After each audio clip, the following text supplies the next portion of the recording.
दक्षिण भारतातली प्रसिद्ध असलेली माळेगाव यात्रेची सुरुवात झाली आहे. या यात्रेसाठी काय तयारी प्रशासनाकडून करतात? सर, यात्रेमध्ये आपण बेसिक जे फॅसिलिटी असतात लोकांसाठी त्याच्यावर भर दिलो. एक बायपास काढलं, मागचं डस्टबिन लावले, पाण्याची पाईपलाईन दुरुस्त केली, आमच्या पशुप्रदर्शनाचं जे फील्ड आहे त्याला लेवल केलं. हे थोडेफार बेसिक गोष्टींवर लक्ष दिलं. CCTV कॅमेरा लावलं, त्याचे ऑडिओ स्पीकर लावले पोलिसांना, ज्याच्यामुळे थोडंसं सोय झाली सिक्युरिटी करायला. मी देवाला विनंती करतो, वंदन करतो, अभिवादन करतो, नमन करतो की माझ्या मतदारसंघातला सगळा मतदार सुखी समृद्ध व्हावा. आम्ही 2000 कोटीचे सिंचनाचे तलाव आणले, ते लवकर पूर्ण व्हावेत. लोकांना सिंचनाचं पाणी मिळावं, लोकांचं उत्पन्न वाढावं, लोकांना नोकऱ्या मिळाव्यात, लोक सुखी व्हावेत. साहेब, या ठिकाणी जिल्हा प्रशासनाकडून इथं जे अतिक्रमण होतं ते काढण्यात आलं.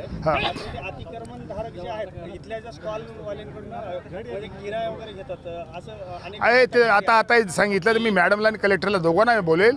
कुणाही गोरगरिबाला होळपलं जाईल असं आम्ही कधी करू देणार नाही आणि गोरगरिबाला लुटलं जाऊ दे करणार नाही. मी मॅडमला सांगतो, मॅडम ह्या फार स्ट्रेट आहेत, स्ट्रेट सरळ बघणारे आणि ॲब्सोल्युटली अपराईट. म्हणजे तुम्हाला असे प्रामाणिक अधिकारी मिळणार नाहीत. दुसरे म्हणजे यशस्वी व्हावी आणि इथल्या येणाऱ्या व्यापाऱ्याची गोरगरिबांची लूट होता कामा नये, लोकांना त्रास होता कामा नये. मॅडमने आता SPला सांगून एक प्रश्न मिटवला.